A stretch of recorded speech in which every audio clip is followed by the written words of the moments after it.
ॐ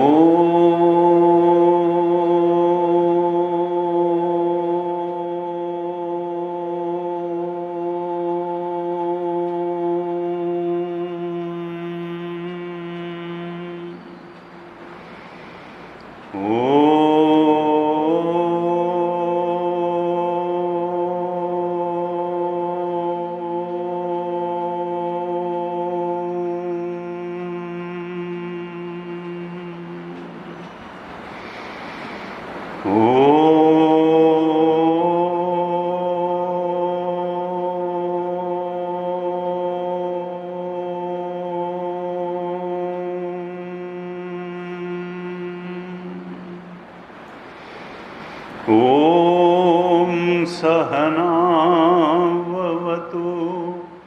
सहनौ भुनक्तु सह वीर्यं करवावहै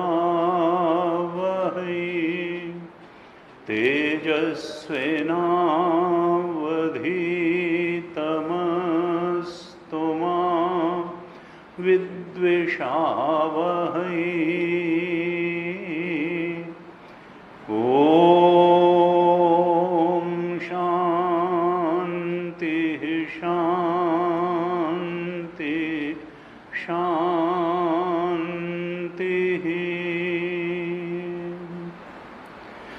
सदाशिवसमारम्भां शङ्कराचार्यमध्यमाम् अस्मदाचार्यपर्यन्तां वन्दे गुरुपरम्पराम्।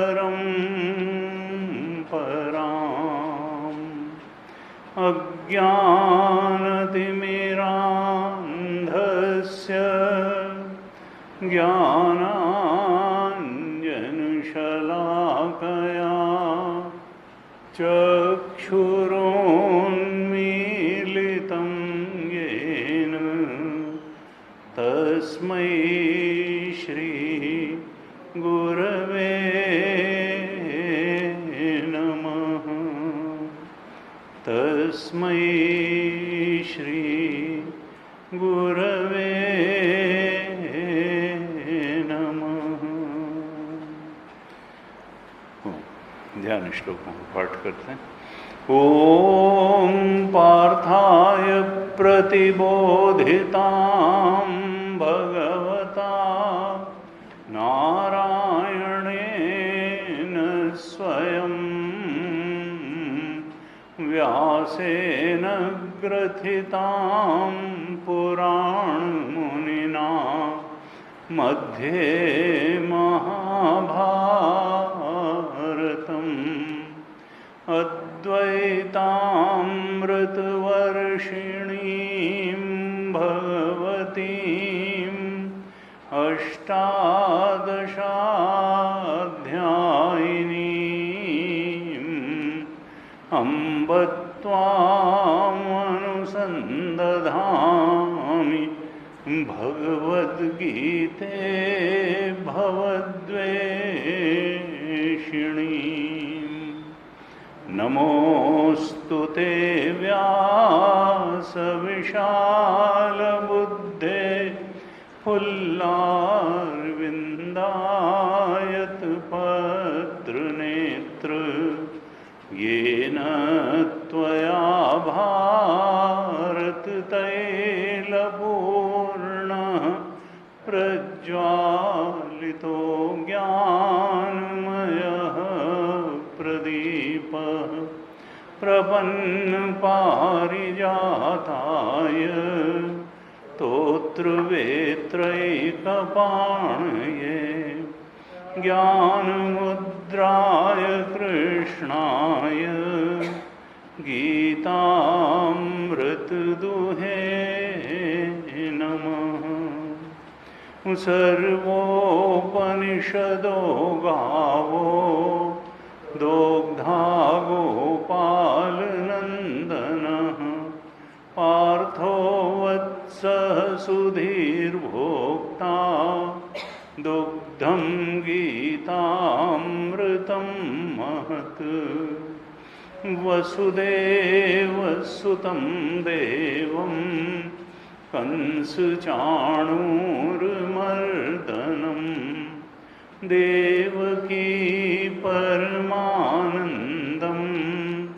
कृष्णं वन्दे जगद्गुरुं कृष्णं वन्दे जगद्गुरुं।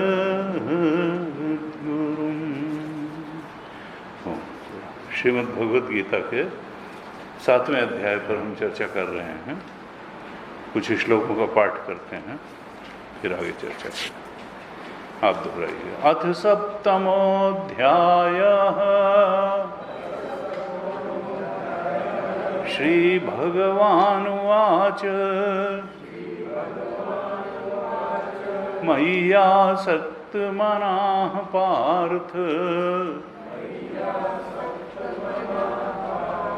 योगं युञ्जन्मदाश्रयः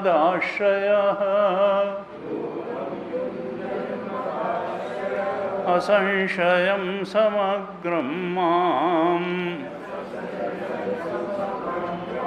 यथा ज्ञास्यसि तच्छृणु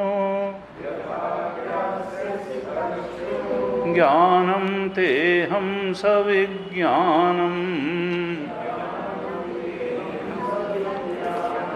इदं वक्ष्याम्यशेषतः यज्ञात्वा नेह भूयोऽन्यत्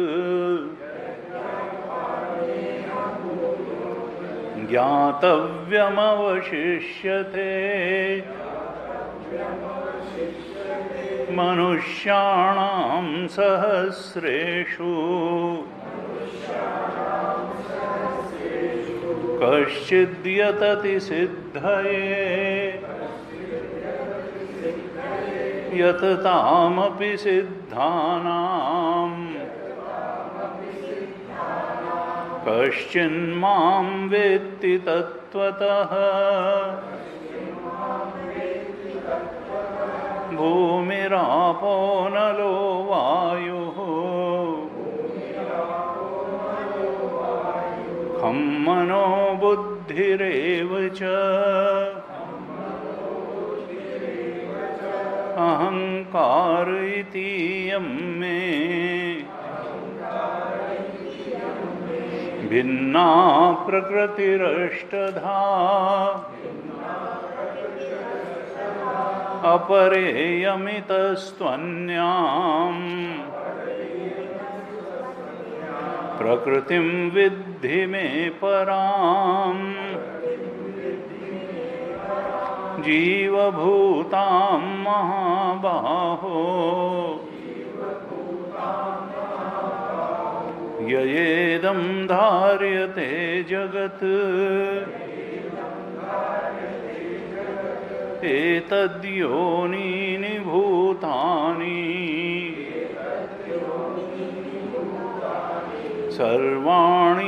सर्वाणीत्युपधारय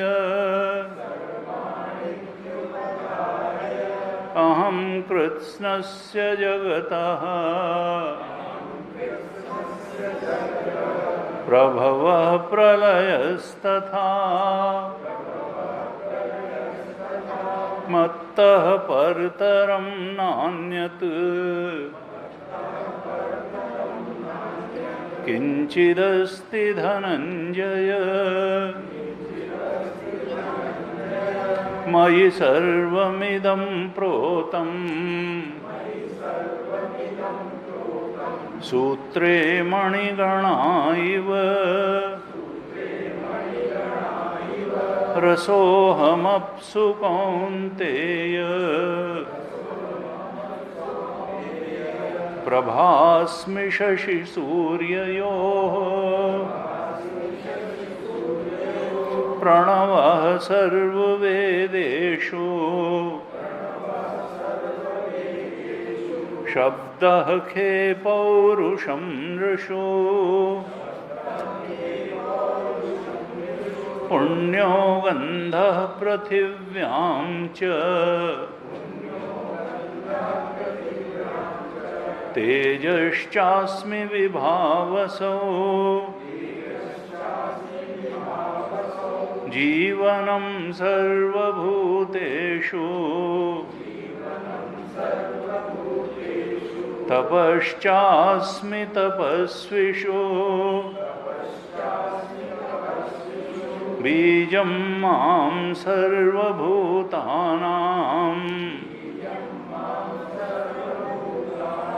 विद्धि पार्थ सनातनम् बुद्धिर्बुद्धिमतामस्मि तेजस्तेजस्विनामहम् बलं बलवतां चाहम् कामरागविवर्जितम् धर्माविरुद्धो भूतेषु कामोऽस्मि भरतर्षभ ये चैव सात्विका भावाः राजसास्तामसाश्च ये मत्त एवेति तान् विद्धि न त्वहं तेषु ते मयि न त्वहं तेषु ते मयि।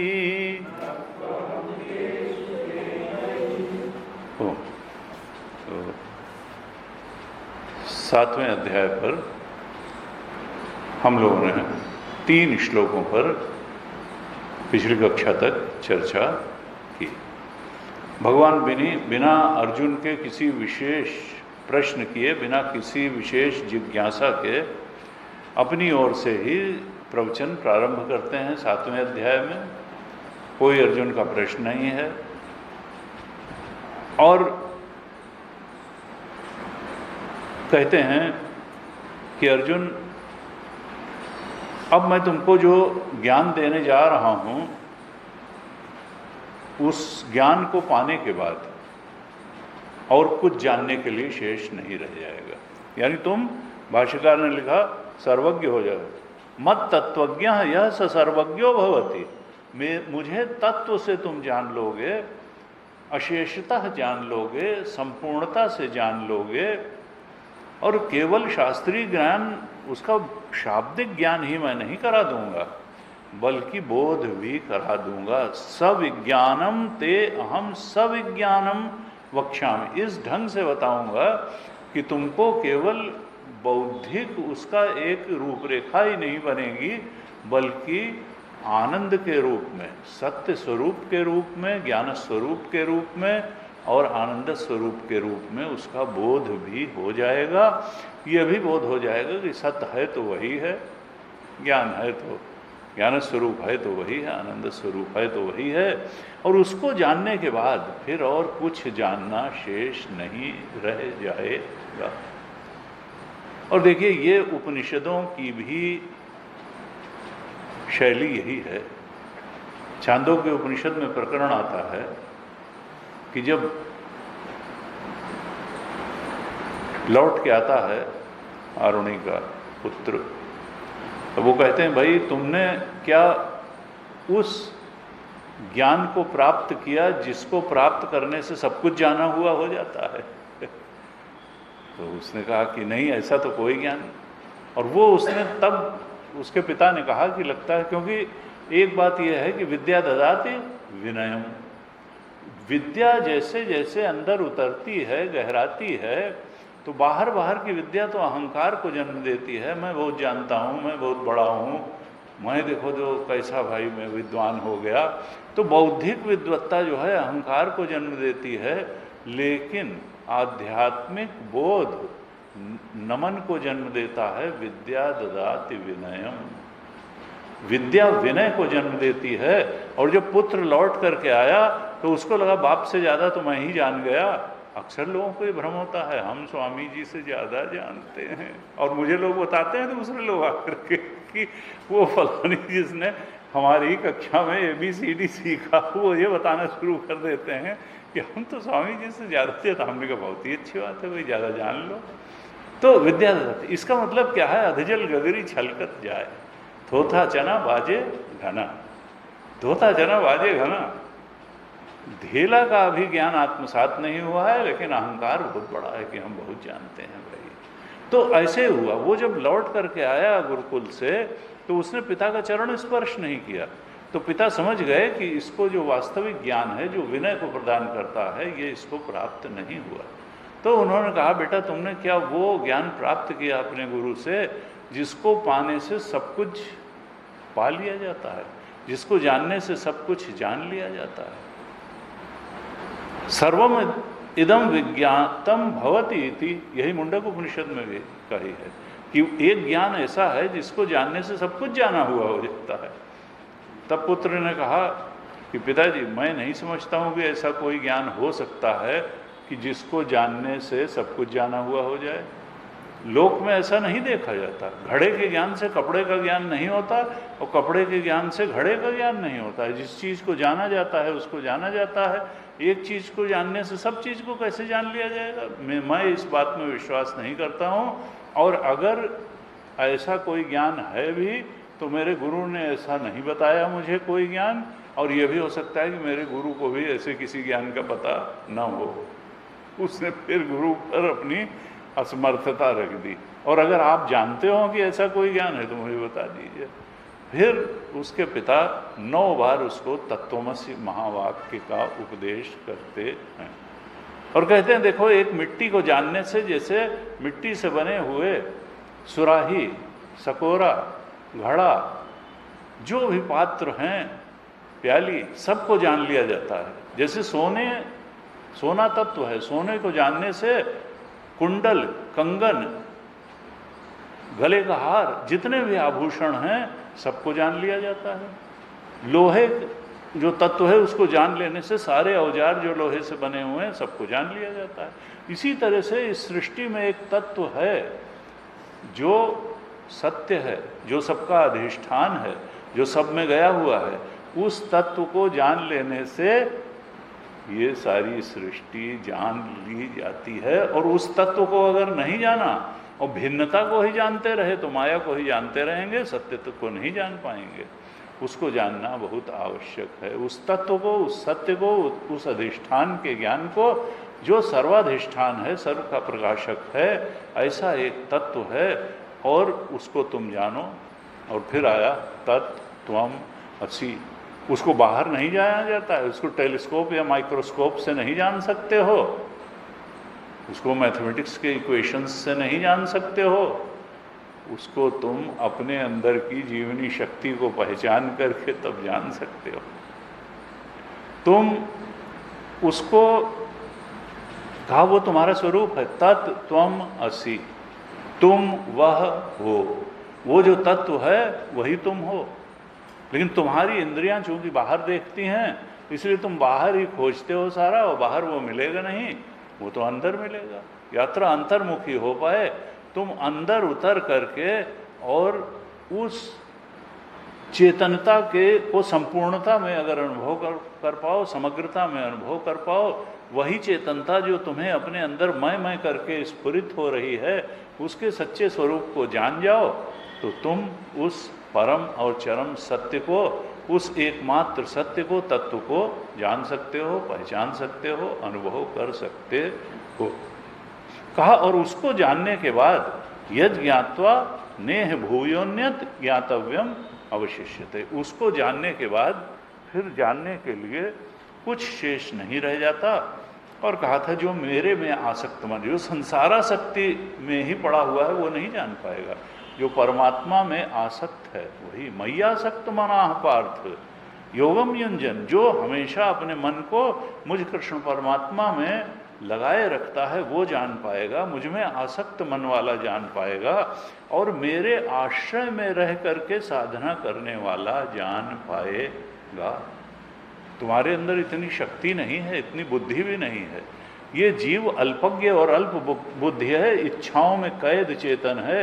इच्छाओं का इतना दबाव होता है कि वो रजोगुण और तमोगुण से आक्रांत रहता है मन, वो एकाग्र हो ही नहीं पाता, अंतर्मुखी हो ही नहीं पाता। तो फिर जानेगा कैसे? जब हम भगवान की चरण शरण पकड़ते हैं तो धीरे धीरे हमारा चित्त शुद्ध होना शुरू होता है, निर्मल होना शुरू होता है, और तब बुद्धि में वो सामर्थ्य आती है कि लगातार भगवत चिंतन में रत रह सकता है, भगवत अनुभूति में दिनचर्या बीत सकती है। कहा ऐसा अगर तुम कर लोगे 3 बातें, मय्या सक्त मनाः योगम युंजन मदाश्रया, तो असंशयम समग्रम माम ज्ञास्यसि, तुम संशय रहित रूप से मुझे पूरा पूरा जान लोगे। और इसी अधिकारित्व के साथ, इस श्रद्धा के साथ अब मैं जो बताने जा रहा हूं उसको सुनो, तत्शृणु, गंभीरतापूर्वक सुनो। और फिर थोड़ा उसकी अभिरुचि उत्पन्न करने के लिए कि ये ज्ञान कितना बड़ा है। फिर कहते हैं, भाष्यकार ने लिखा, मत तत्वज्ञ यह सर्वज्ञो भूत, जो मेरे तत्व को जानने वाला है वो सर्वज्ञ हो जाता है। ये विशिष्ट फल वाला दुर्लभ ज्ञान है। कल हमने चर्चा की थी कि समाज में लोग कई कहते हैं, और वैसे भी लोग कहते हैं कि साहब हम अपने साथ वालों से बात करना जब शुरू करते हैं कि साहब गीता भी सुननी चाहिए, सत्संग भी करना चाहिए, शास्त्रों का अध्ययन भी करना चाहिए, तो वो लोग कहते हैं उससे मिल क्या जाएगा, उससे मिल क्या जाएगा, हमारे सब कुछ तो चल रहा है, नौकरी हमको मिल गई, पढ़ाई हमारी पूरी हो गई, शादी ब्याह हमारा हो गया, संतान हो गई, बच्चे सेटल भी हो गए हैं, सब ठीक चल रहा है। अब उस ज्ञान को, उसका मतलब क्या है उस ज्ञान का भाई? तो कल हमने चर्चा करी थी कि भाई उस ज्ञान को प्राप्त किए बिना जीवन में अपूर्णता बनी रहेगी, बेचैनी बनी रहेगी, व्हाट नेक्स्ट बना रहेगा, व्हाट नेक्स्ट। संसार की कोई भी उपलब्धि प्राप्त करने के बाद होता है what next, what next, what next. Sikandar जब आया तो उसके गुरु ने कहा था कि एक सन्यासी वहाँ से लिए आना हमारे लिए, सुना है वहाँ के सन्यासी जो है बहुत पहुँचे हुए होते हैं। तो जब वो यहाँ से लौटने लगा तो उसने कहा भाई जाओ एक सन्यासी कोई खोज के लाओ, मैं उसको अपने साथ ले जाऊंगा अपने गुरु के लिए। तो लोग गए, उनका एक है यहाँ, ये सन्यासी है, पड़ा रहता है नदी किनारे पेड़ के नीचे। तो उनका चलो हमारे जो है बुला रहे हैं महाराजा सिकंदर आजम बुला रहे हैं तुमको, कृपा मानो। वो किसी को बुलाते नहीं। उसने कहा हम कहीं नहीं जाते हैं, हम भगवान के सेवक, हम तुम्हारे सिकंदर को कुछ नहीं मानते हैं। उनका जानते नहीं हो, जिंदा नहीं रहोगे। तो उसने कहा अरे ठीक है, शरीर तो आने जाने वाला है, हम भगवान की सेवा छोड़ के सिकंदर की सेवा थोड़ो करेंगे। बहरहाल गए।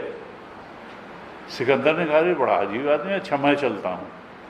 और सिकंदर ने कहा कि भाई तुम चलो हमारे साथ, तुमको अच्छे से ले चलेंगे वहाँ। उन्होंने कहा हम कहीं नहीं जाते, हमारी कुटिया है, ये नदी बह रही है, ये बाग बगीचा है, इसके फल खा लेते हैं, नहा लेते हैं, धूप सेक लेते हैं, भगवान का भजन करते हैं, हम इतने में संतुष्ट हैं, हमको कहीं नहीं जाना।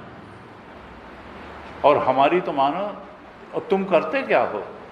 सिकंदर हो तो तुमको नहीं मालूम मैं सिकंदर हूँ। उनका सिकंदर हो तो ठीक है, लेकिन तुम्हारी उपलब्धि क्या है, तुम्हारा परिचय क्या है, ये तो बताओ।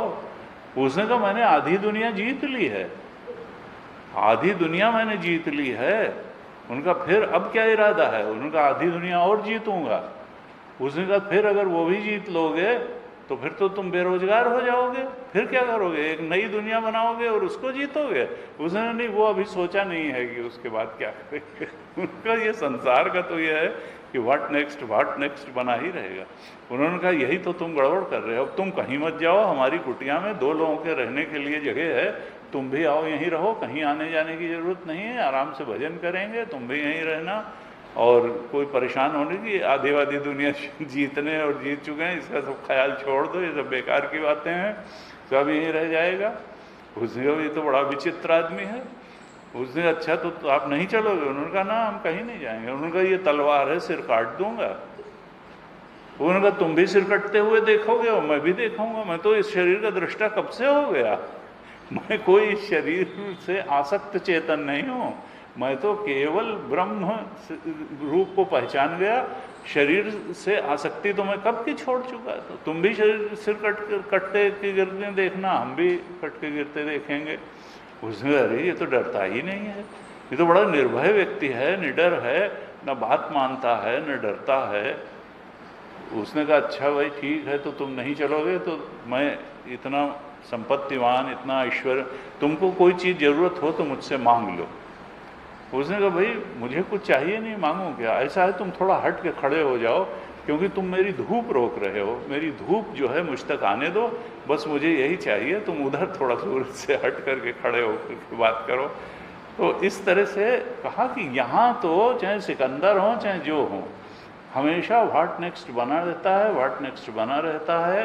यहाँ पर कोई किसी को कभी संसार को पा करके पूर्णता का भाव नहीं आएगा, हमेशा अपूर्णता बनी रहेगी, बेचैनी बनी रहेगी, अतृप्ति बनी रहेगी, असंतोष बना रहेगा।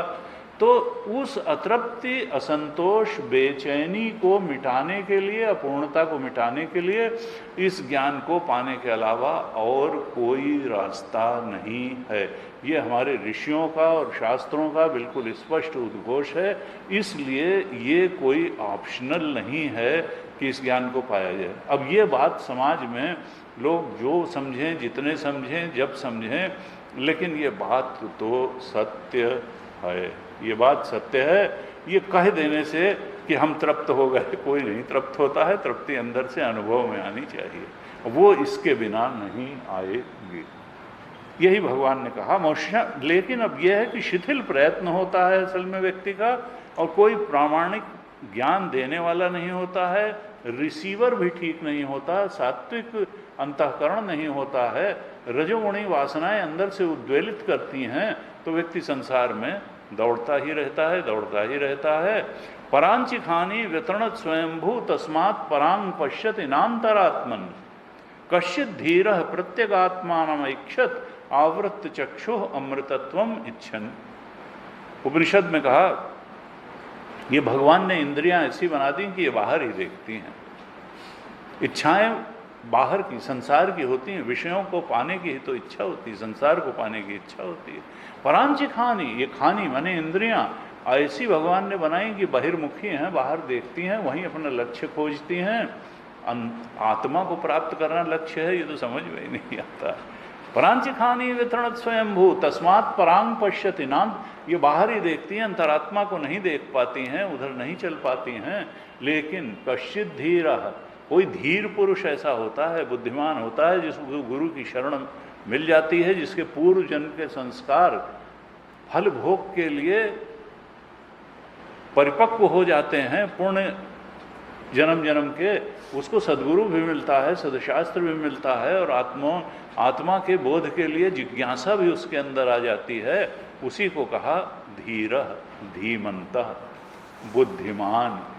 सबुद्धिमान मनुष्येषु, वही बुद्धिमान है गीता में, उसी को बुद्धिमान कहा गया है जो आत्म दर्शन की जिज्ञासा से आत्मबोध के लिए प्रयत्नशील है। बाकी किसी को बुद्धिमान नहीं कहा है। बुद्धिमान उसी को कहा धीरः धीमन्तः कश्चित् धीरः प्रत्यगात्मानमैक्षत।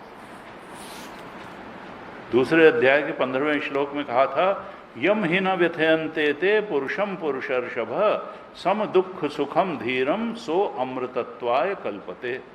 धीर कौन है? धीर धीमंतम। भाष्यकार ने उसके भाष्य में लिखा धीर का मतलब है बुद्धिमान, धीमंत प्रज्ञा वाला, बुद्धि वाला, बुद्धिमान, जिसको कि ये ऊंची नीची बातें संसार की कि थोड़ा सा नुकसान हो गया तो परेशान हो गए, थोड़ा सा लाभ हो गया तो कूले नहीं समाये, ये इस सब में ऊपर नीचे नहीं होता है। यम ही न व्यथयन्ते थे, उसको ये व्यथित नहीं करती हैं छोटी छोटी सफलता असफलता। सम दुख सुखम धीरम, जो सुख और दुख की परिस्थितियों में, अनुकूल प्रतिकूल परिस्थितियों में सम रहता है, देखिए इसी समत्व को योग कहा गया है गीता में। मन की समता बनाए रखता है। सम दुख सुखम धीरम, जो उस समत्व रूप योग को प्राप्त होता है। यानी ये नहीं कि सुख हुआ तो इतने एक्साइटेड हो गए कि आत्मचिंतन से ध्यान हट गया, और कोई प्रतिकूल परिस्थिति हो गई तो इतने परेशान हो गए कि आत्मचिंतन से ध्यान हट गया। ये सुख और दुख दोनों आपको लक्ष्य से भटकाने वाली चीजें हैं, इसलिए कहा कि इनके प्रति सम रहो। संसार के सुख पा लेना या संसार के दुख में दुखी हो जाना हमारा कोई बहुत अच्छा व्यक्तित्व का लक्षण नहीं है। ये नहीं, गुरु जी कहते थे नहीं गुरु जी, उनका सुख उनका दुख तो जेन्युइन है, देखिए ऐसा हो गया। उन्होंने कोई नहीं, ना किसी का दुख जेन्युइन है ना किसी का सुख जेन्युइन है। दुख की बात यही है, अगर आत्मचिंतन नहीं हो रहा है तो ये दुख की बात है, और आत्मचिंतन हो रहा है तो ये सुख की बात है, और सब काम चला हुआ बात है। ये संसार आने जाने वाला है, ये ऐसे ही चलता रहेगा। तो सम दुख सुखम धीरम सो अमृतत्वाय कल्पते। तो इस तरह से कहा कश्चित धीरा प्रत्यगात्मान इच्छत, कोई धीर पुरुष होता है जो अंतरात्मा को पाने का प्रयास करता है, यत्न करता है। आवृत्त चक्षु, और फिर वो संसार की तरफ से आंख बंद कर लेता है। आवृत्त चक्षु अमृतत्वम, क्योंकि उसको अमृत की इच्छा है, उसको इन ट्रांजिटरी सुखों की इच्छा नहीं है जो अभी भी मिले अभी भी खा लिए, अभी भी मिले अभी भी चले गए, फिर अभी भी मिले अभी भी चले गए। वो जो सुख हैं आने जाने वाले, ये ही संस्पर्शजा भोगा दुख योनये आद्यंतवंत कौन्ते न तेषु रमते बुधा, बुद्धिमान उसमें रमण नहीं करता है। गीता जी में कहा ये तो आदि अंत वाले हैं, क्षणिक हैं और दुख परिणामी हैं। तो वो तो आत्मबोध के लिए प्रयास करता है, सुख दुख में सम रहते हुए करता है। लेकिन भगवान ने तीसरे श्लोक में कहा मनुष्याणाम सहस्रेषु कश्चित् यतते, उस आत्मबोध रूपी मोक्ष को प्राप्त करने के लिए हजारों आदमियों में कोई एक गंभीरता पूर्वक प्रयास करता है। फिर कहा यततामपि सिद्धानाम कश्चिन माम वेत्ति तत्वतः, और उन प्रयत्न करने वालों में भी, मोक्ष के लिए प्रयत्नशील लोगों में भी, साधकों में भी कोई एक मुझे तत्वतः जानता है। कश्चिन माम वेत्ति तत्वतः, कोई मुझे तत्वतः जानता है। इस प्रकार से तीसरे श्लोक में फिर भगवान ने प्रतिज्ञा की कि 7वें अध्याय में मैं क्या बताऊंगा। अधिकारी की बात थोड़ी पहले श्लोक में बता दी, दूसरे श्लोक में प्रतिज्ञा करी कि मैं क्या बताऊंगा। तीसरे श्लोक में कहा कि देखो ये मार्ग इतना सरल नहीं है। क्षुरस्य धारा निशिता दुरत्या दुर्गम पतस्तत् ज्ञान को पंथ कृपाण की धारा परत खगेश न लागे बारा।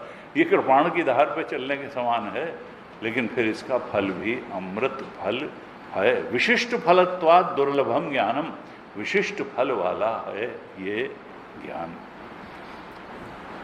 हमने 3 श्लोकों की चर्चा की थी।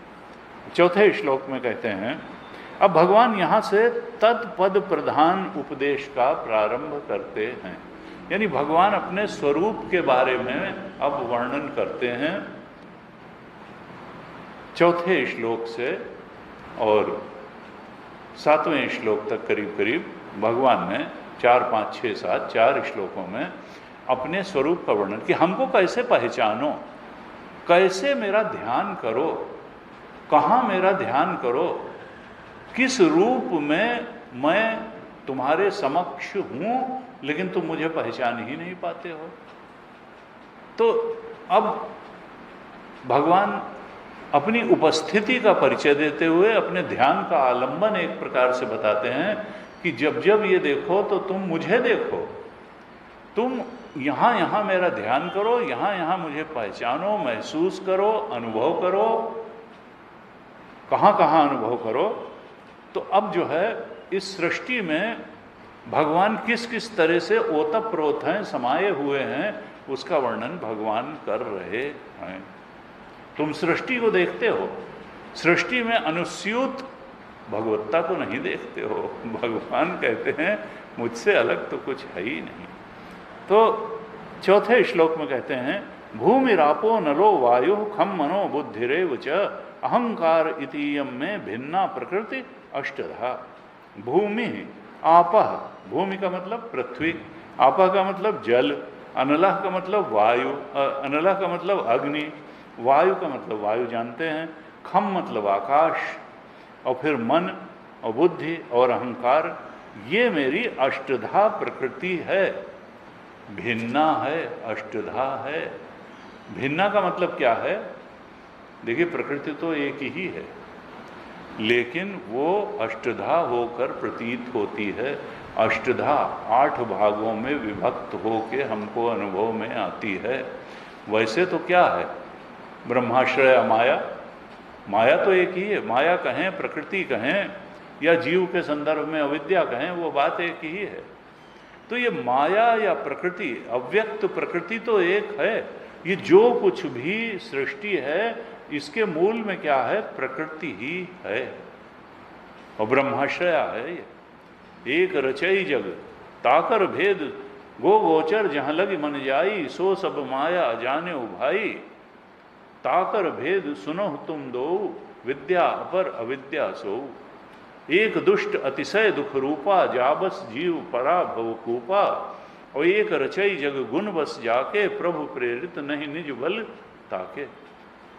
माया के भी 2 रूप हैं, एक विद्या माया है, एक अविद्या माया है। विद्या माया परमात्मा के चरणों तक पहुंचा देती है, परमात्मा का बोध करा देती है और संसार की रचना कर देती है। ईश की सृष्टि दुखदाई नहीं है। जब हम उसमें, बाग तो फल देता है, बाग कोई दुख देता है, पेड़ दुख देता है, नदी दुख देती है।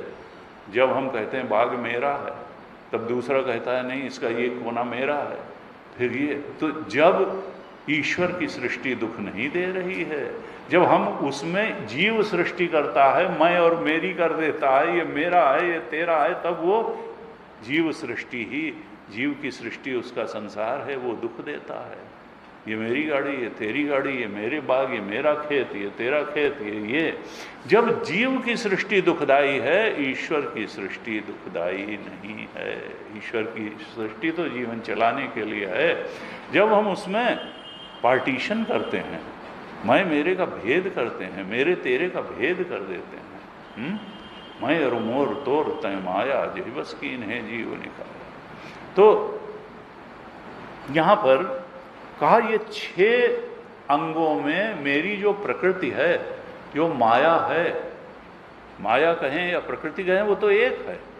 लेकिन फिर सृष्टि रचना जब होती है तो वो 6 तरीके से भिन्न हो जाती है, बट जाती है। भिन्ना प्रकृति अष्टधा, भिन्न भिन्न होकर के अनुभव में आती है।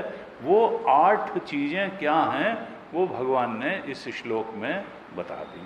कहा भूमि आपः, पृथ्वी है, जल है, वायु है, अग्नि है, वायु है, और मन बुद्धि और अहंकार है। तो 5 तो भूत बता दिए, 5 तत्व बता दिए।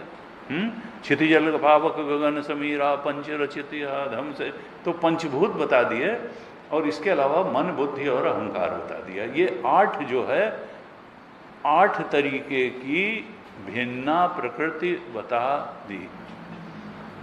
अब भगवान का प्रवचन तो फिर भगवान का ही प्रवचन है। अब इसमें क्या है जो भगवान ने बताया है, स्थूल से सूक्ष्म की ओर भगवान बढ़े हैं। स्थूल सबसे तत्व क्या है? पृथ्वी। पृथ्वी से सूक्ष्म क्या है? जल। जल से सूक्ष्म है अग्नि। अग्नि से भी सूक्ष्म है वायु। वायु से भी सूक्ष्म है आकाश। और फिर आकाश से भी सूक्ष्म है मन। उससे भी सूक्ष्म है बुद्धि, और बुद्धि से भी सूक्ष्म है अहंकार। तो भगवान शंकराचार्य ने जब भाष्य लिखा तो लिखा, असल में यहाँ भगवान का जो भूमि कह रहे हैं भगवान, तो यहाँ पर स्थूल पृथ्वी से अर्थ नहीं है। जो पृथ्वी हमको दिखाई देती है ये तो पंचीकृत है। इसमें तो आधा भाग जो है पृथ्वी का है और बाकी 1/4 भाग अन्य 4 का है। जो पंचीकरण हुआ है तब ये स्थूल रूप इसको मिला है। इसी तरह जो वायु है उसमें 50% तो वायु है और उसका 1/4 दूसरे 4 द्रव्यों का है, तब पंचीकरण हो करके जल बना है जैसा हमको दिखाई देता। तो ये शुद्ध प्रकृति नहीं है। तो भाष्यकार ने कहा भगवान क्या कहना चाहते हैं कि जो कारण होता है वो सूक्ष्म होता है और कारण कार्य में ओतप्रोत होता है। कारण जो होता है कार्य में गया हुआ होता है। तो पृथ्वी में रस गया हुआ, रस पहले है, गंध पहले है। पृथ्वी का गुण क्या है, तन्मात्रा क्या है, तत् मात्र। पहले जब हुआ सूक्ष्म भूत थे, तो सूक्ष्म भूत में क्या था कि पृथ्वी कैसी थी, गंध मात्र थी। जल कैसा था, रस मात्र था। अग्नि कैसी थी, रूप मात्र थी। वायु कैसा था, स्पर्श मात्र था। और आकाश कैसा था, शब्द मात्र था। तो यहाँ भगवान क्या कह रहे हैं, ये जो गंध है, जो रस है, जो रूप है, जो स्पर्श है और जो शब्द है, इसमें स्थूल, रूप में स्थूल, गंध में स्थूल पृथ्वी पिरोई हुई है। प्रकृति जो है वो तन्मात्रा तक आकर के रुक गई, ये प्रकृति है। ये तो कार्य है। जो सृष्टि रचना हुई वो तन्मात्रा तक ही हुई, उसके बाद ये तो कार्य रूप हैं। और फिर इनसे हमारा फिजिकल बॉडी भी बन गया, सब बन गया। क्षितिजल पाव गगन समीरा, पंचरचित अधम शरीरा, प्रकट स्वतंत्र हो आगे सोवा, जीव नित्य कह लग तुम रो। ये राम जी ने ज्ञान दिया जो है तारा को, बाली की पत्नी को।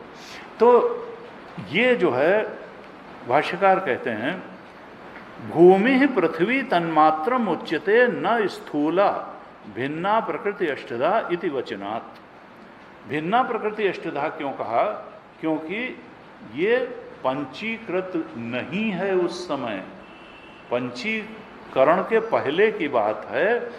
पृथ्वी तन्मात्र का ही भगवान उल्लेख कर रहे हैं, पृथ्वी शब्द से। पृथ्वी तन्मात्र क्या है, गंध। गंध तन्मात्र, गंध में पृथ्वी पुरोई हुई है। रस में जल पिरोया हुआ है। रूप में अग्नि पिरोई हुई है। स्पर्श में वायु पिरोई हुई है। शब्द में आकाश पिरोया हुआ है। ये सब पंचीकृत होकर इस रूप में, स्थूल रूप में दिख रहे हैं। लेकिन ये जो मेरी प्रकृति है, ये इन तन्मात्र तक आ गई। ये सब क्या है, मेरा ही स्वरूप है। ये बताना चाह रहे हैं कि इनमें मेरा ध्यान करो। ये तन्मात्र आए कहाँ से, मुझसे। गुरु जी कहते हैं कि देखो, हमको विज्ञान पे बड़ा जो है वो है कि भाई हम वैज्ञानिक बात करते हैं, विज्ञान से ये बात सिद्ध हो गई है। अरे विज्ञान अल्टीमेट चीज थोड़ो है, अध्यात्म अल्टीमेट चीज है। विज्ञान जो है वो तो स्थूल जगत की ही बातों को एनालाइज करता है, विश्लेषण करता है, उसी के बारे में अपनी निष्पत्तियां बनाता है, नियम बनाता है और अपने निर्णय देता है। और उससे इस शारीरिक जीवन को चलाने में फ़ायदा होता है, निश्चित रूप से फ़ायदा होता है। वो गुणकारी है मनुष्य के जीवन को सुविधाजनक बनाने में। लेकिन अब वैज्ञानिक से अगर ये कहा जाए कि जरा तुम ये भी बता दो कि तुमने बल्ब तो बना दिया और बल्ब में एक फिलामेंट भी बना दिया, उस फिलामेंट में दौड़ा दी बिजली और बिजली को भी बना दिया और उससे बल्ब जो है चमकने लगा। लेकिन ये तो जरा बताओ कि जिस बुद्धि से तुमने बल्ब बनाया, फिलामेंट बनाया, बिजली बनाई, उस बुद्धि में जो तेजस्विता है, बुद्धि की तेजस्विता का स्रोत क्या है, ये तो बताओ। तो ये हमारा जो है, ये हमारा पर्वयों में नहीं है, ये साइंस के क्षेत्र की बात नहीं है। उनका क्यों नहीं है? तो तब तक पूरी सृष्टि की व्याख्या कैसे होगी जब तक वैज्ञानिक अपनी बुद्धि की तेजस्विता के स्रोत को नहीं बता पाएगा, नहीं खोज पाएगा, नहीं अनुभव कर पाएगा, तो अभी समग्र बात तो हुई नहीं। उस बुद्धि में जो तेजस्विता है, जो शार्पनेस है, वो कहाँ से आई है, उसका मूल स्रोत क्या है, ये वेदांत बताता है, ये अध्यात्म बताता है। उसका स्रोत आत्म तत्व है, परमात्म तत्व है। आँख में देखने की शक्ति एटीपी से नहीं आई है, वो जो है प्राण ऊर्जा से बनी। प्राण को जो प्राणन की सामर्थ्य देता है, आँख को जो देखने की, कान श्रोत्र से श्रोत्र, चक्षुषस चक्षु अतिमुच्य धीरा प्रेत्य स्मान लोकात्म, जो कान का कान है, आँख का आँख है, जो हर इंद्री में उसकी ताकत बन के बैठा है, वो शक्ति किसकी है? वो आत्मा की है, परमात्मा की है। तो उस शक्ति के स्रोत को खोजना ये अध्यात्म का काम है। इसके लिए साधना चाहिए, इसके लिए त्याग चाहिए। ये लेबोरेटरी में नहीं खोजी जा पाएगी, कभी नहीं खोजी जा पाएगी। उसके लिए तो जब संसार के विषयों से आसक्ति त्याग होगा, देहासक्ति का भी त्याग होगा, इच्छाओं से आसक्ति का त्याग होगा, तो वो अपने आप उसका बोध निखर के आ जाएगा। वैसे अभी भी हमको मैं के रूप में, जीवनी शक्ति के रूप में उसका बोध तो है ही। अणोरणीयान महतो महीयान आत्मा से जंतो निहितो गुहायान तमक्रतु पश्यति वीत शोको धातु प्रसादान महिमानम आत्मना। कहा देखो, हम उसको जानते तो हैं ही हैं। कौन जानता है कि हम चेतन नहीं हैं? सब कुछ को नकार सकते हैं, अपने को कहाँ नकार सकते हैं? अपने को चेतन होने को कौन नकार सकता है? कोई नहीं कह सकता है कि आई डोंट एग्जिस्ट। सब कुछ के एग्जिस्टेंस को नकारा जा सकता है, अपने एग्जिस्टेंस को नहीं नकारा जा सकता है। और तुम्हारे ही होने से सब कुछ का होना है, हैं? आप मरे पीछे डूब गई दुनिया। तुम्हारे होने से सब कुछ का होना है। सब कुछ को तुम नकार सकते हो, अपने होने को नहीं नकार सकते हो। तो अपना होना जो है वो एग्जिस्टेंस कहाँ से आ रहा है? कौन सोर्स ऑफ एग्जिस्टेंस है? उनका जो शाश्वत, जिसकी सत्ता है शाश्वत, वही है, वो परमात्मा है, वो हमारा स्वरूप है। तत्त्वम असि, उसी को खोजने की बात हो रही है। कहा पहले उसकी उपासना करो, उसको देखो, उसका अनुभव करो। कहाँ? पानी देखो तो समझ लो कि उसमें रस के रूप में परमात्मा ही उपस्थित है। पृथ्वी को जब देखो तो समझो कि उसमें गंध के रूप में परमात्मा ही उपस्थित है। पूजा करो उसकी। हमारे यहाँ तो पृथ्वी देवी कहा गया, हमारे यहाँ वरुण देवता, जल देवता भी कहे गए। तो हमारी तो संस्कृति बहुत पुरानी है और कहीं न कहीं ऋषि संस्कृति है, तो उसमें सूत्र रूप में ऋषियों ने ये सब दे दिए। सूर्य को देखो तो समझो कि उसकी प्रभा के रूप में, चंद्रमा को देवता समझो, सूर्य को देवता समझो, वायु पवन देव समझो। पवन में जो स्पर्श तन्मात्रा है, स्पर्श की जो अनुभूति होती है, जो ताकत है हमारे अंदर, वो परमात्मा की ताकत है। जो अग्नि में रूप के रूप में, क्योंकि रूप अग्नि से ही आया, वायु का कोई रूप नहीं है, हम देख नहीं सकते वायु को। आकाश का भी कोई रूप नहीं है, हम देख नहीं सकते। लेकिन अग्नि के और अग्नि के बाद जो आए, जल को भी देख सकते हैं, पृथ्वी को देख सकते हैं, अग्नि को देख सकते हैं, लेकिन वायु और उसको नहीं देख सकते।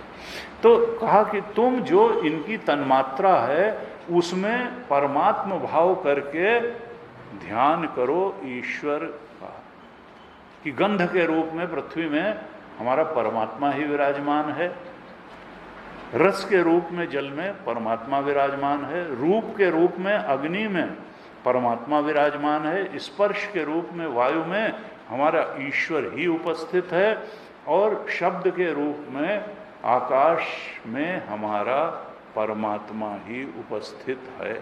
इस प्रकार से इन पंचभूतों में परमात्मा की उपासना करो, ध्यान करो। और फिर कहा मनोबुद्धि रेव च, मन, बुद्धि और अहंकार ये भी मेरी अष्टधा प्रकृति में ही है। मन क्या है? भगवान शंकराचार्य ने जब भाष्य लिखा तो वहाँ लिखा मनसा कारणम अहंकारो ग्रह्यते। मन का कारण क्या है? अहंकार। देखिए, स्थूल से सूक्ष्म की ओर जा रहे हैं भगवान। तो पृथ्वी सबसे स्थूल है, आकाश सबसे सूक्ष्म है। तो पृथ्वी से आकाश तक आए पंचभूतों में, और उसके बाद में अहंकार। समष्टि में जब सृष्टि रचना हुई तो माया में सतोगुण बहुत बढ़ गया। तो और क्या हुआ, समष्टि बुद्धि उससे निकली। समष्टि बुद्धि को ही महत्तत्व कहते हैं।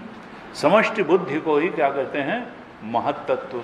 और महत्तत्व से समष्टि अहंकार हुआ, वो तीन में बट गया, सात्विक अहंकार, राजसिक अहंकार और तामसिक अहंकार। तो इनसे फिर तन्मात्राएं हुई, सात्विक भी हुई, राजसिक भी हुई, तामसिक हुई। तामसिक तन्मात्राओं में पंचीकरण हुआ, जिससे स्थूल जगत और हमारा शरीर जो भी स्थूल चीज है बन गई।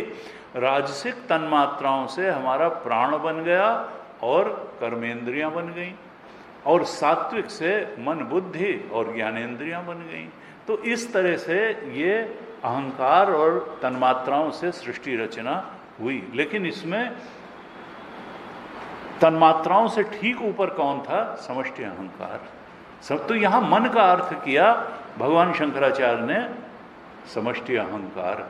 मनसः कारणम अहंकारो गृह्यते, मन से कहा समष्टि अहंकार। और इसके ये अहंकार कहाँ से पैदा हुआ था, महत्तत्व से, समष्टि बुद्धि से। तो अहंकार का कारण क्या है, महत्तत्व या समष्टि बुद्धि। और महत्तत्व का भी कारण क्या है, माया शक्ति या अविद्या संयुक्त अव्यक्त प्रकृति। क्योंकि माया तो अव्यक्त है, जब पहली बार तो समष्टि बुद्धि के रूप में ही वो व्यक्त हुई, वहाँ से समष्टि अहंकार के रूप में व्यक्त हुई, फिर तन्मात्रा के रूप में व्यक्त हुई, फिर पंचीकरण हो करके स्थूल जगत के रूप में व्यक्त हुई, हमारी मन बुद्धि बन गई, प्राण ज्ञानेंद्रियां कर्मेंद्रियां बन गई हैं, प्राण शक्ति बन गई। तो ये जो है कहा कि देखो ऐसे स्थूल से सूक्ष्म की तरफ बढ़ते हुए भगवान उपदेश कर रहे हैं कि यहाँ यहाँ तुम मुझे देखो, पंचभूत में भी देखो, तुम अहंकार जो तुम्हारे अंदर बैठा हुआ है, समष्टि अहंकार में भी मुझे देखो, या व्यष्टि में मन के में मुझे देख लो, बुद्धि में मुझे देख लो, और फिर उसके ऊपर अविद्या संयुक्त अव्यक्त या ये वासना जो है व्यष्टि में, यहाँ भी तुम मुझे ही देखो। ये जो हैं अविद्या के रूप में भी, अविद्या का अधिष्ठान भी परमात्मा ही है, क्योंकि अधिष्ठान तो एक ही है। तो तुम मन बुद्धि और अहंकार के रूप में मुझे ही देखो। तो इस स्थूल से सूक्ष्म की ओर भगवान गए और कहा ये 8 तरीके से, पंचभूत और मन बुद्धि अहंकार, ये 8 रूप में मेरी जो प्रकृति है, प्रकृति तो एक है माया, वो भिन्न हो करके अभिव्यक्त हो रही है। यहाँ भगवान शंकराचार्य लिखते हैं कि जो मूल प्रकृति है उसको अहंकार नाम से क्यों कहा, तो कहते हैं जैसे विषयुक्त अन्न को भी विष कह दिया जाता है। किसी भोजन की थाली में कोई कह दे कि विष पड़ा हुआ है तो फिर कोई नहीं खाएगा, उसको भी विष ही कहा जाएगा। विषयुक्त भोजन को, अन्न को जैसे विष कहा जाता है, वैसे ही ये जो मूल प्रकृति है ये अहंकार और वासना से युक्त होती है। ये वी देखिए, वी को ही अविद्या कहा। अविद्या और वासना कोई अलग अलग चीज नहीं है। ये वासनाएं, जीव अपनी वासनाओं के साथ वहाँ जब महाप्रलय होती है तो सोता रहता है। जीव अपनी समस्त वासनाओं को ले करके लीन रहता है, कहाँ, मूल प्रकृति में। और जब भोग देने का समय आता है, उसके कर्मों का परिपाक होता है, सृष्टि रचना का समय आता है, तब फिर महत्तत्व एकदम से सतोगुण बढ़ता है और सृष्टि रचना का कार्य होता है।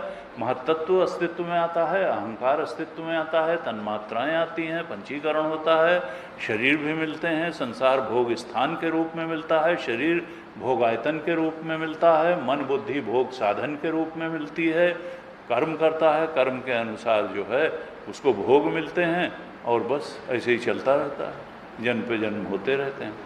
तो कहा जैसे विषयुक्त अन्न भी विष कहा जाता है, वैसे ही अहंकार और वासना से युक्त जो मूल प्रकृति है, अव्यक्त मूल प्रकृति है, जहाँ अभी न वासनाएं व्यक्त हुई हैं न जीव व्यक्त हुए हैं, सब सब जो है सुषुप्ति अवस्था में माया में पड़े हुए हैं, अव्यक्त प्रकृति में पड़े हुए हैं। तो उसको भी अहंकार नाम से भाष्यकार कहते हैं कि इसलिए मैं कह रहा हूँ, मन बुद्धि अहंकार। और वैसे भी संसार में सब चीज का प्रवर्तक अहंकार को ही तो देखा जाता है। सबकी प्रवृत्ति का बीज क्या है?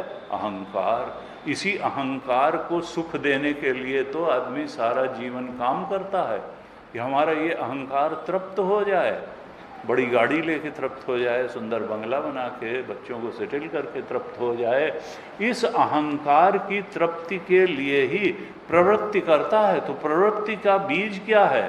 ये जो अहम भाव है, ईगो है, यही हमारी, कभी ईगो हर्ट होता है, कभी ईगो बहुत हमारा फूल जाता है। तो प्रवृत्ति का बीज अहंकार में ही निहित है। कहा यही जो है अविद्या संयुक्तम अव्यक्तम अहंकार है। अहंकार एव ही सर्वस्य प्रवृत्ति बीजम दृष्टम लोके। अहंकार ही लोक में समस्त प्रवृत्ति का बीज देखा जाता है। कहा मैं मम ईश्वरी माया शक्ति ही भेदम आगता। ये सब मेरी माया शक्ति के ही भेद हैं, अष्टधा भेद हैं, 8 तरीके के भेद हैं। इस प्रकार से कहा ये मेरी अपरा प्रकृति है। इसको जड़ प्रकृति भी कह सकते हैं, अपरा प्रकृति। अब अपरा प्रकृति चौथे श्लोक में बताने के बाद भगवान अब 5वें श्लोक में परा प्रकृति की बात बता रहे हैं। कहते हैं अपरे यमितस्त्वन्याम प्रकृतिम विद्धि में पराम जीव भूताम महाबाहो येदम धार्यते जगत। भगवान अपने बारे में बता रहे हैं कि मैं कहाँ कहाँ हूँ। अहंकार के रूप में भी मैं ही हूँ, महत्त्व के रूप में भी मैं हूँ, अव्यक्त माया प्रकृति ब्रह्माश्रय में उसकी अपनी कोई ताकत नहीं। जगत में जो शक्ति है सब भगवान की है, जो ज्ञान है सब भगवान से आया हुआ है।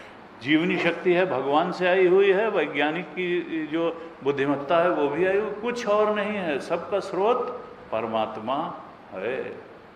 बोध करने की बात है। कहा ये जो मैंने अपरा प्रकृति बताई, इससे अलग मेरी एक परा प्रकृति भी है। अपरा इयम, ये तो जो चौथे श्लोक में बताया, ये तो अपरा प्रकृति है मेरी।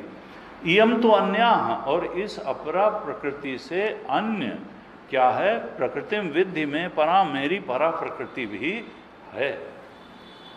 वो कैसी है? जीव भूतांग, वो मेरी जीव प्रकृति है। ये तो जड़ प्रकृति थी, इससे तो ये मन बुद्धि सब जड़ है, ये स्थूल शरीर भी जड़ है और संसार की सब चीज़ें भी जड़ हैं, पंचभूत से बनी हुई हैं, माया से बनी हुई हैं। तो जो चेतन है, चेतना परमात्मा का लक्षण है, चेतना ईश्वर का लक्षण है। सत चित आनंद, सत वही है, चेतन वही है, आनंद वही है। ये चेतना जो है ये कहाँ से आई? कहा वो मेरी परा प्रकृति है, वो उत्कृष्ट प्रकृति है, श्रेष्ठ प्रकृति है, और वो जीव नाम से कही जाती है। जीव चेतन जिसको हम कहते, चेतन है ना जीव। हम भले अपने परमात्मा स्वरूप को न पहचानते हों, लेकिन हम अपने जीव चेतन स्वरूप को तो पहचानते हैं। अहम चेतन के रूप में तो अपने को पहचानते हैं, इच्छाओं में कैद चेतन के रूप में तो, शरीर में कैद चेतन के रूप में तो अपने को पहचानते हैं। वो जीव है। जीव भूताम महाबाहो, हे महाबाहो अर्जुन, जो मेरी उत्कृष्ट प्रकृति है, परा प्रकृति है, वो जीव है। और येदम धार्यते जगत, इस जीव द्वारा ही इस जगत को धारण किया जाता है। लो, अभी तक कह रहे थे मैं परमात्मा धारण करता हूँ सब कुछ को, अब कह दिया कि जीव इस जगत को धारण करता है। तो क्यों करता है? वही जीव धारण क्यों करता है? क्यों? क्योंकि जीव की तो इच्छाएं हैं। इच्छाएं अगर न होती तो उसको न सूक्ष्म शरीर की जरूरत थी, न स्थूल शरीर की जरूरत थी, न संसार के भोग पदार्थों की जरूरत थी। जीव की भोगेच्छा को पूरी करने के लिए ही तो संसार का निर्माण हुआ, जगत का निर्माण हुआ। और फिर भोग आयतन, ये स्थूल शरीर को भोग आयतन कहते हैं। ये घर है जिसमें बैठ करके, आयतन का माने घर, ये एक घर है जिसमें बैठ के जीव भोग करता है। और भोग का साधन क्या है? मन। मन में सुख दुख का भोग करता है। तो कर्मों का फल तब पूरा हो जाता है जब उसको बाहर से तो भोग जो मिलता है वो दो ही रूप का होता है, या तो सुखद होता है या दुखद होता है। जब कर्मों के अनुसार परिस्थिति मिलती है और उस परिस्थिति का मन में सुख या दुख के रूप में भोग हो जाता है, तो फिर वो कर्म फल दे करके फिर शांत होता है। लेकिन उस प्रक्रिया में बहुत सारी इच्छाएं और खड़ी हो जाती हैं, इसलिए कभी इच्छाओं का स्टोर हाउस डिप्लीट नहीं होता है। और पुनरपि जन्म पुनरपि मरणम पुनरपि जननी जठरे शयनम, ये चलता रहता है। लेकिन कहा देखो, ये सृष्टि जो है इसका आधार क्या है? जीव। एक जीव का संसार उसके द्वारा बनाई गई सृष्टि है। हम अपना मकान बनाते हैं, शादी ब्याह करते हैं, अपने बच्चे होते हैं, गाड़ी खरीदते हैं, कुछ लोगों से हमारे मित्र भाव होता है, बैंक बैलेंस होता है। तो हमारा संसार हमारा क्रिएशन है, अपनी इच्छाओं के अनुसार हम क्रिएशन करते हैं। कोई माफिया में शामिल हो जाता है, कोई ठेली लगा लेता है, तो कोई कहता है नहीं थे उच्च पदस्थ ही होना है, फिर उसके लिए मेहनत करता है। जीव का अपना एक संसार होता है जो उसके द्वारा निर्मित होता है, पिछले कर्मों का भी परिणाम होता है और इस जन्म में उसके प्रयत्नों का भी परिणाम होता है। जीवन में आई हुई परिस्थितियां सब हमारा क्रिएशन है, और फिर उनसे मिलने वाला सुख दुख भी हमारा ही अर्जन है। काहू न को सुख दुख कर दाता, निजकृत कर्म भोग सब भ्राता। सब लोग अपने कर्म का ही भोग रहे हैं, कोई किसी को सुख दुख नहीं दे रहा है। ये नहीं कह सकते कि पड़ोसी बदमाश है कि बॉस बदमाश है। हमारा कोई ऐसा प्रारब्ध रहा होगा कि ऐसा बॉस मिल गया, हमारा कोई प्रारब्ध होगा कि वैसा पड़ोसी मिल गया। हम अपने कर्म को और अच्छा करते चले जाएं, बहुत राग द्वेष की जरूरत नहीं है। जिंदगी जो है परमात्मा चिंतन में बढ़े, राग द्वेष के चिंतन में न बढ़े। तो कहा ये एक तो अपरा प्रकृति है और एक परा प्रकृति जीव रूप है। ये जीव ही धार्यते जगत, इसी के द्वारा, अपने कर्मों के द्वारा इस जगत को धारण किया जाता है। जिस समय सारे जीवों का कोई कर्म भोग देने के लिए परिपक्व नहीं होता, अभी सब परिपाक के लिए वेट कर रहे होते हैं, उस समय महाप्रलय हो जाता है और फिर जा करके शांत हो करके महामाया में ये जीव अपनी अपरिपक्व वासनाओं के साथ जाके सो जाते हैं। और फिर काल में जब इनके कर्मों का परिपाक होता है, भोग देने के लिए कर्म उन्मुख होते हैं, तो फिर से सृष्टि का निर्माण होता है महाप्रलय के बाद। ये सृष्टि नई नहीं है, बार बार वही बनती है, उसी ढंग से बनती है।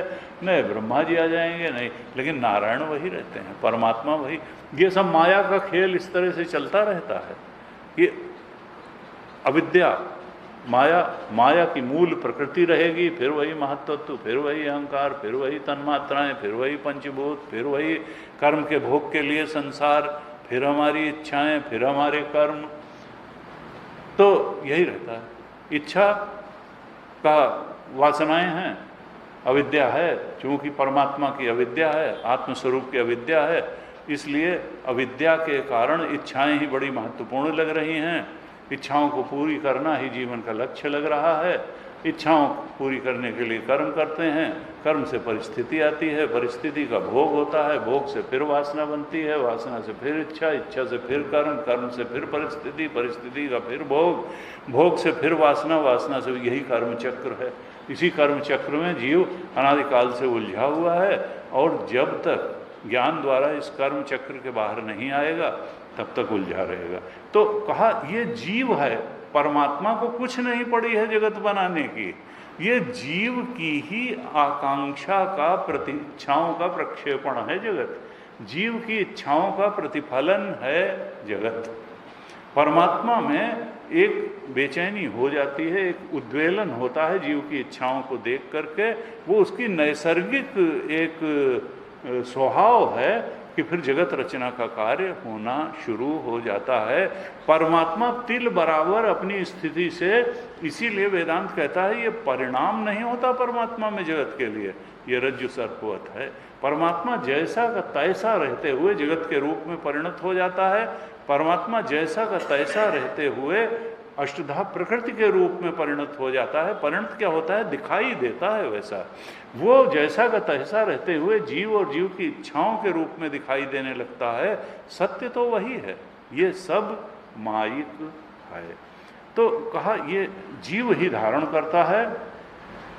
अपरे, भगवान शंकराचार्य ने भाष्य लिखा, कहा जो अपरा प्रकृति है, जो पंचधा है भूमि रापो नरो वायो खम मनो बुद्धिरेव च, ये जो अष्टधा प्रकृति है, कहा अपरा, इसके लिए 3 विशेषण दिए, निकृष्टा, अशुद्धा, अनर्थकारी, संसार बंधनात्मिका, यम।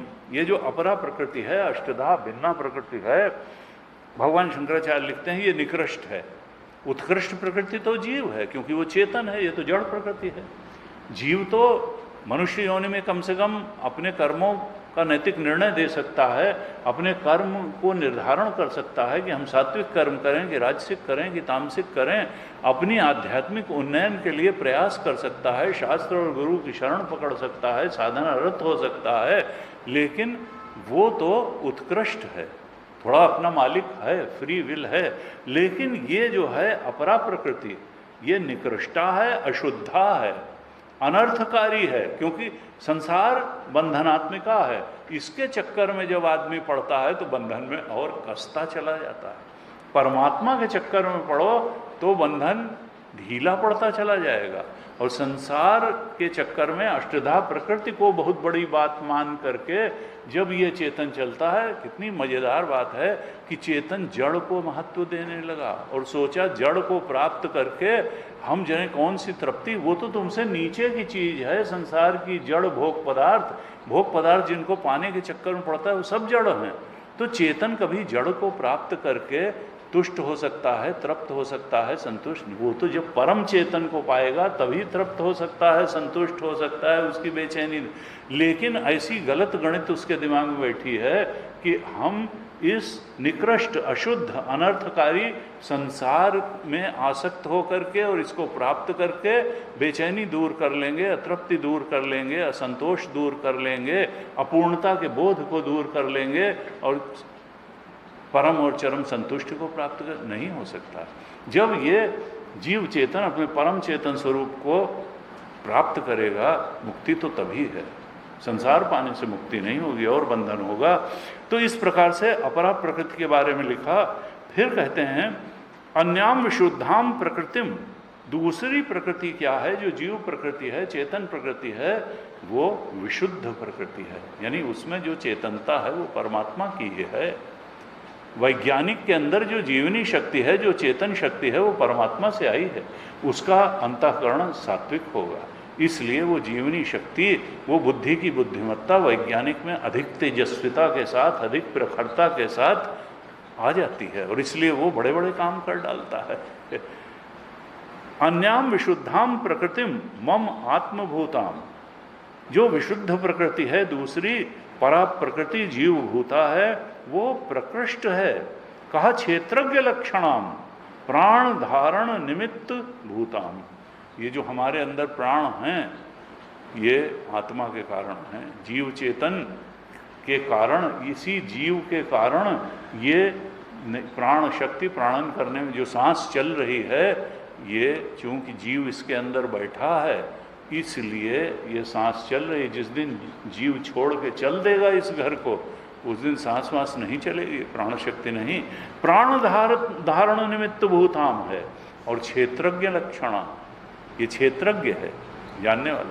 13वें अध्याय के पहले श्लोक में कहा इदम शरीरम कौन्तेय क्षेत्रम इति अभिधीयते। क्षेत्र क्षेत्रज्ञ विभाग योगो नाम, क्षेत्र क्षेत्रज्ञ ही उसका, जैसे 7वें अध्याय को जो संतों ने दिया नाम वो ज्ञान विज्ञान योग दिया, ऐसे ही 13वें अध्याय को क्षेत्र क्षेत्रज्ञ विभाग योग ये नाम दिया। तो उसमें क्षेत्र और क्षेत्रज्ञ का वर्णन किया गया। तो वहाँ कहा इदम शरीरम कौन्तेय हे अर्जुन, क्षेत्रमिति अभिधीयते, इस शरीर को क्षेत्र कहते हैं। क्षेत्र का मतलब खेत भी होता है। यहाँ पर कर्मों के बीज बोता है ये जीव, और फल काट लेता। फसल जब पक जाती है तो पकी हुई फसल के रूप में अपने कर्मों के फल को प्राप्त कर लेता है। ये खेत है, क्षेत्र है। इदम शरीरम कौन्तेय क्षेत्रमिति अभिधीयते, और एतद यो वेत्ति तम प्राहुः, जो इसको जानने वाला बैठा हुआ है, कर्मों की फसल को बोने वाला और फलों को, राइप फलों को काट करके उसका भोग करने वाला जो बैठा हुआ है। तो इदम शरीरम कौन्तेय क्षेत्रमिति अभिधीयते, और जो इसको जानने वाला है तो क्षेत्रज्ञ इति अभिधीयते। एतद यो वेत्ति तम प्राहुः, जो इसको जानने वाला तत्व बैठा हुआ है, क्षेत्रज्ञ उसको कहा जाता है। वो क्षेत्र, ये क्षेत्र क्षेत्रज्ञ। ये जो अपरा प्रकृति है ये तो क्षेत्र लक्षण वाली है। संसार में हम कर्मों की बीज का बीज बोते हैं, और उन कर्मों का जो परिपाक रूप में, परिस्थिति रूप में फल आता है सुख दुख रूप, उसको काट लेते हैं। तो क्षेत्रज्ञ, और क्षेत्रज्ञ कौन है? जीव है। क्षेत्रज्ञ जीव है जो सुख दुख का भोग करता है, जो कर्म करता है, फलों का भोग करता है। कर्म और भोग, भोग और कर्म इसी में क्षेत्रज्ञ लक्षणा, और उसी के रहने से इस भोग साधन और भोगायतन में प्राण धारण की निमित्त होती है। इदम धार्यते अंतः प्रविष्टया, और यही जगत को भी धारण करता है। इसी की वजह से जगत की महत्ता है, इसकी कामनाओं की वजह से जगत की महत्ता है। कहते हैं कि इस तरह से अपरा प्रकृति निकृष्ट है, अशुद्ध है, अनर्थकारी है, संसार बंधन में डालने वाली है, लेकिन परा प्रकृति मेरी आत्मभूता है, क्योंकि मेरा ही प्रतिबिंब जब पड़ता है सूक्ष्म शरीर में तो वो जीव चेतन कहलाता है। वो मेरा, अगर वो उसके सच्चे उस प्रतिबिंब के, क्योंकि अंतःकरण अगर मलिन होगा तो प्रतिबिंब बहुत साफ नहीं पड़ेगा। जैसे जल और सूर्य का उदाहरण देते हैं कि तालाब का जल अगर मटमैला है तो सूर्य का प्रतिबिंब बहुत प्रखर नहीं होगा।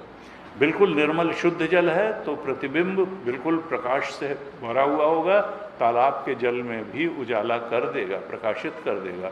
ऐसे ही हमारा मन अगर सात्विक निर्मल पवित्र होगा तो आत्म तत्व का जो प्रतिबिंब पड़ेगा बहुत ही स्पष्ट रूप से पड़ेगा, और हमारी बुद्धि बहुत प्रखर होगी, विवेक बहुत प्रखर होगा, और वैराग्य भी बहुत प्रखर होगा। हम संसार के भोगों और उसके परिणाम को जान लेंगे।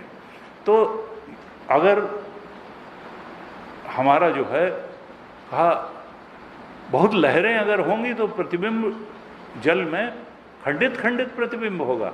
ऐसे ही बहुत ज़्यादा विचार होंगे अगर अंतःकरण में और शांत नहीं होगा मन, तो आत्मा का प्रतिबिंब भी खंडित खंडित होगा, वो स्पष्ट नहीं होगा। इसीलिए बार बार सात्विकता पर जोर दिया जाता है, निर्मलता पर जोर दिया जाता है, आत्ममुखी चिंतन पर जोर दिया जाता है कि मन हमारा उस पवित्रता का बने जिस पवित्रता के मन से आत्म साक्षात्कार संभव है, ईश्वर का सच्चे स्वरूप का बोध संभव है। तो इस तरह से चौथे और पांचवें श्लोक में अपरा प्रकृति और परा प्रकृति के बारे में भगवान ने बताया, और छठे श्लोक में कहेंगे कि ये प्रकृतियां मेरी हैं। एतद योनीनि भूतानि सर्वाणि इत्युपधार्य अहम कृत्स्नस्य जगतः प्रभव। ये दोनों प्रकृतियां मेरी हैं, ये मैं नहीं हूँ, ये मेरी हैं, और जो मेरा होता है मैं से अलग होता है। मुझ में तो इन प्रकृतियों का लेश मात्र भी नहीं है, मैं तो केवल अधिष्ठान और प्रकाशक हूँ। असली तत्व तो मैं हूँ, मेरी ये प्रकृतियाँ हैं, जीव प्रकृति भी और जड़ प्रकृति भी, अष्टधा प्रकृति भी और जीव चेतन प्रकृति भी, ये मेरी हैं। मैं ही इनको सत्ता देने वाला हूँ, मैं ही इनको जो है शक्ति और ज्ञान देने वाला हूँ। सब ब्रह्माश्रया माया है, और जब माया की उपज है, चेतन का प्रतिबिंब भी संकुचित है, माया के चक्कर में पड़ा हुआ है, तो फिर ये सत्तावान तो मेरे से ही हैं। इस सारे संसार को सत्ता देने वाला मैं हूँ। अष्टधा प्रकृति को भी सत्ता देने वाला मैं हूँ, जीव चेतन को भी सत्ता देने वाला मैं हूँ। ये मेरी ही दो प्रकृतियाँ हैं, असली तो मैं हूँ। ऐसे इसमें बताया। तो आज तो समय हो रहा है। छठे श्लोक के आगे अब हम अगली कक्षा से चर्चा करेंगे। आइए। ओम पूर्णमदः पूर्णमिदं पूर्णात् पूर्णमुदच्यते पूर्णस्य पूर्णमादाय पूर्णमेवावशिष्यते। ओम शांति शांति शांति। हरिः ओम। श्री गुरुभ्यो नमः। हरिः ओम।